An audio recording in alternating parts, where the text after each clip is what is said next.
Hi, I am Lakshmi and this is Career Educators. In the video, exercise 7.1 la irukra question number 1 solve panna porom. Question la enna kuduthirukanga a particle moves along a straight line in such a way that after t seconds its distance from the origin is s equal to 2t square plus 3t meters. First subdivision la enna kandupidikka solranga find the average velocity of the points between t equal to 3 and t equal to 6 seconds. இப்போ இந்த problem எப்படி solve பண்ணுறதுன்னு பார்க்கலாம். கொஷனில் என்ன கொடுத்துருக்காங்க, ஒரு particle straight லைனில் move ஆகிட்டுருக்கு. After t seconds distance from the origin is s equal to 2t square plus 3t. இப்போ ஃபர்ஸ்ட் சப்டிவிஷன் சால்வ் பண்ணலாம். ஃபர்ஸ்ட் சப்டிவிஷன் என்ன கண்டுபிடிக்க சொல்கிறாங்க, average velocity of the points between t equal to 3 and t equal to 6 seconds. First subdivision average வெலாசிட்டியோட formula average velocity equal to f of b minus f of a divided by b minus a. இங்கே நமக்கு function f கொடுக்கல, s தான் கொடுத்திருக்காங்க.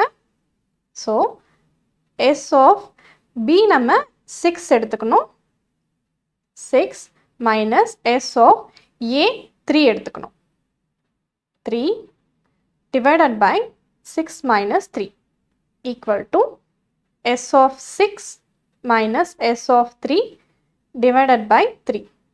Next என்ன கண்டுபிடிக்க போறோம்னா s of 6.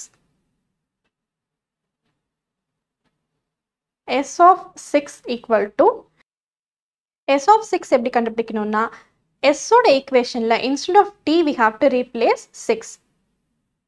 2 into 6 square plus 3 into 6 equal to 2 into 36 plus 18 equal to 90 meter. So s of 6 equal to 90 meter.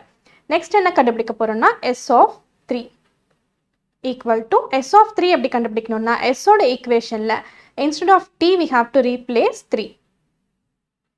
2 into 3 square plus 3 into 3 equal to 2 into 9 plus 9 equal to 27 meter. இப்போ நம்ம s of 3 கண்டுபிடிச்சாச்சு. Next என்ன பண்ண போறோம்னா s of 6 ஐயும் s of 3 ஐயும் average velocity formula substitute பண்ண போறோம். Average velocity equal to 90 minus 27 divided by 3 equal to 63 divided by 3 equal to 21 meter per second. Therefore, average velocity equal to 21 meter per second. First subdivision complete பண்ணியாச்சு.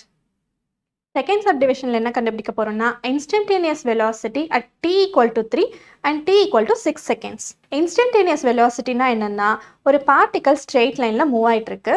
ஒரு particular டைம்ல அந்த பார்ட்டிக்கலோட velocity என்னன்னு கண்டுபிடிக்க போறோம். இங்க செகண்ட் சப்டிவிஷன்ல t equal to 3 இருக்கும்போது instantaneous velocity என்னவா இருக்கும், t equal to 6 இருக்கும்போது இன்ஸ்டன்டேனியஸ் வெலாசிட்டி என்னவா இருக்கும், இதுதான் நம்ம கண்டுபிடிக்க போறோம். இப்போ செகண்ட் சப்டிவிஷன் சால்வ் பண்ணலாம். Instantaneous velocity v of t equal to instantaneous velocity எப்படி கண்டுபிடிக்கணும்னா we have to differentiate s equation differentiate பண்ண போறோம். 2 into 2 4t, 3t differentiate பண்ணா 3. இப்போ நம்ம instantaneous velocity கண்டுபிடிச்சாச்சு. நெக்ஸ்ட் என்ன கண்டுபிடிக்க போறோம்னா instantaneous velocity at t equal to 3. Instantaneous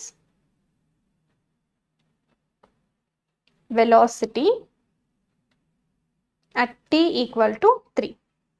So t ஓட பிளேஸ்ல 3 நம்ம சப்ஸ்டிட்யூட் பண்ண போறோம். v of 3 equal to 4 into 3 plus 3 equal to 12 plus 3 equal to 15 meter per second. Next என்ன கண்டுபிடிக்க போறோம்னா instantaneous velocity at t equal to 6. Instantaneous velocity at t equal to 6. t ஓட பிளேஸ்ல 6 சப்ஸ்டியூட் பண்ண போறோம். equal to 4 into 6 plus 3 equal to 24 plus 3 equal to 27 meter per second. That's all, we have completed this problem. இந்த எக்ஸசைஸில் ஏதாவது doubts இருந்தால் comment செக்ஷனில் கேளுங்க. அது இல்லாமல் கீழே டிஸ்கிரிப்ஷன் பாக்ஸில் வாட்ஸ்அப் லிங்க் கொடுத்துருக்கோம். டவுட்ஸ் இருந்தால் கேளுங்க. We'll explain you. For more videos, subscribe our channel. Thanks for watching. I'll catch you in the next video.